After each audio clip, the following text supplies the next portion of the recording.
So guys, ang gagawin natin ngayon is to do rewiring using Dali system. Ito po yung Helvar. So yung gagawin natin, i-dismantle natin yan lahat. Tapos i-rewire. Kasi last 2 months, nagkaroon, there is some rain, and then what happened is most of the wires get burned. So to resolve that issue, it's better to do rewiring. So papalitan natin lahat ng linya na yan. Tapos para makontrol natin, to control all the light using this Dali system, let's do this. Ano yung transform na?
Kanya pala itong transform natin is well.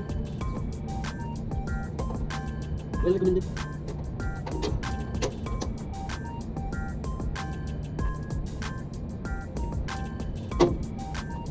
Kailangan more.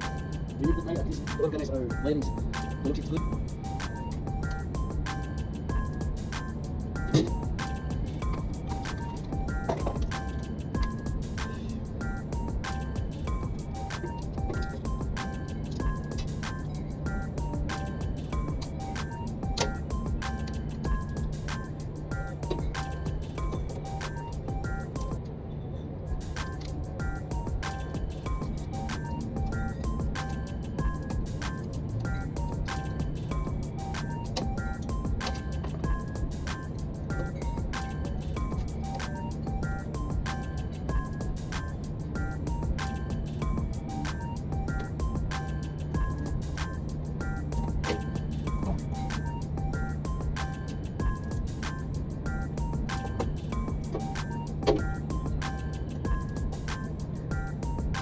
Normally pala, what this I'm using screw is isolated screw for safety purposes. Then, nakabalot.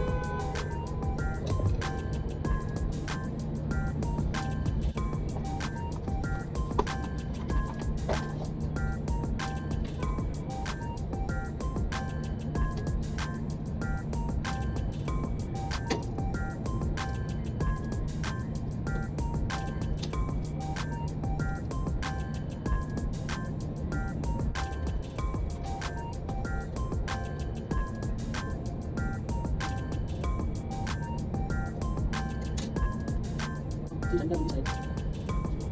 Then naman all the connectors.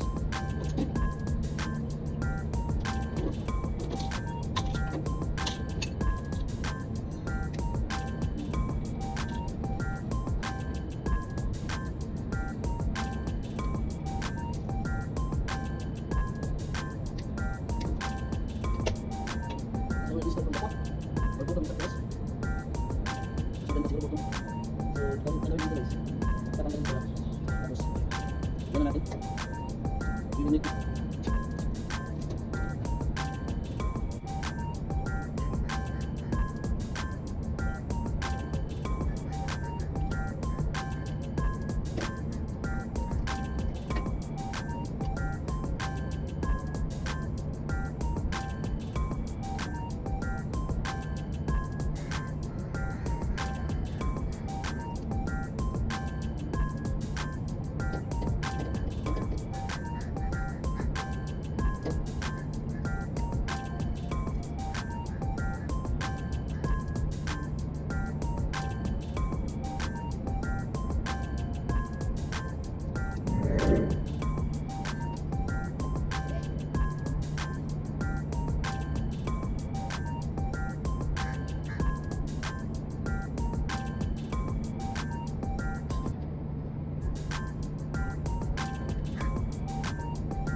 palitan din siya. Palit lahat ah. Ha? Palit lahat. Lahat, rewiring. Oo, para Oo. What? Baby, no? Oh, what is the channel name? ChixPoint. Send the link of the channel. Inshallah. My WhatsApp, okay? Okay. What's your box? Your blog channel link. I'm from Inshallah. Inshallah, bro. Okay, see you. Enjoy.